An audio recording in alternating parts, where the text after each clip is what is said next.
আসসালামু আলাইকুম সুপ্রিয় দর্শক, সবার কি অবস্থা? হাজির হয়ে গেলাম দীপ্ত টিভি নিবেদিত দেনা পাওনা নাটকের 285তম পর্বে কি সব ঘটতে চলেছে তার অগ্রিম আপডেট নিয়ে। এই পর্বটিকেও মিস করবেন না, কারণ এই পর্বে আপনারা দেখতে পারবেন পারির বাবাকে দেখা যাবে সে এবার সরাসরি নাদিয়ার সাথে কথা বলতে তার রুমে যাবে।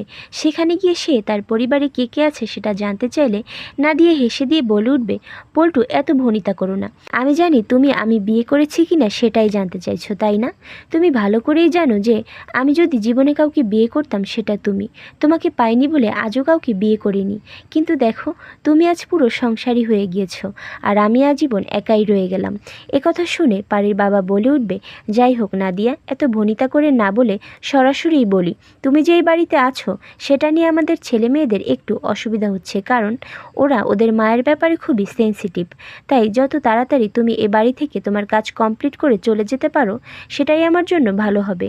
এই বলে সে সেখান থেকে চলে গিয়ে তার অফিসের উদ্দেশ্যে রওনা করতে গেলে ঠিক তখনই সেখানে মিথিলা এসে পল্লব কোথায় সেটা জানতে চাইবে। আর তখন নাদিয়া সেখানে চলে এসে বলে উঠবে, পল্লব হয়তো কোথাও গিয়েছে, কেন? ও কি মানুষ না? ওর কি কোনো স্বাধীনতা নেই? ও কোথায় যাচ্ছে, কি করছে সব কিছুই কি তোমাকে বলে যেতে হবে?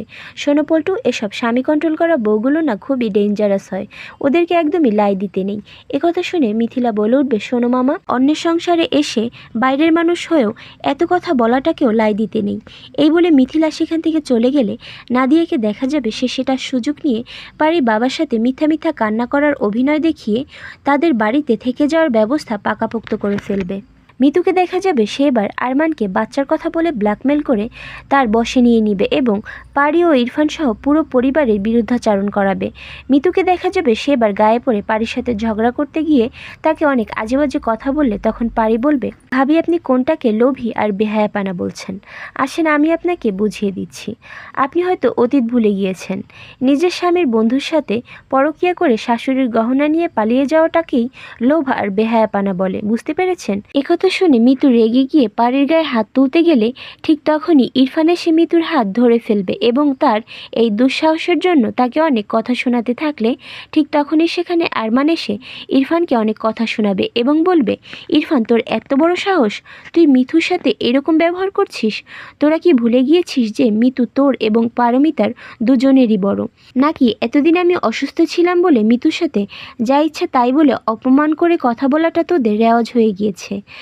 আর না, এখন আমি আর অসুস্থ না, আমি এখন থেকে মিতুকে আর কারো কাছে অপমান হতে দিব না।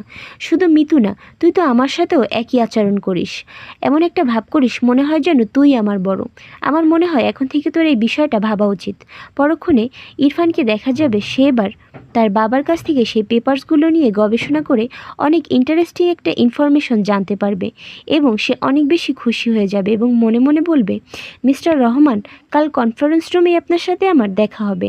কোথাকার পানি কোথায় নিয়ে গড়িয়েছেন এই সব প্রশ্নের জবাব আপনাকে দিতে হবে।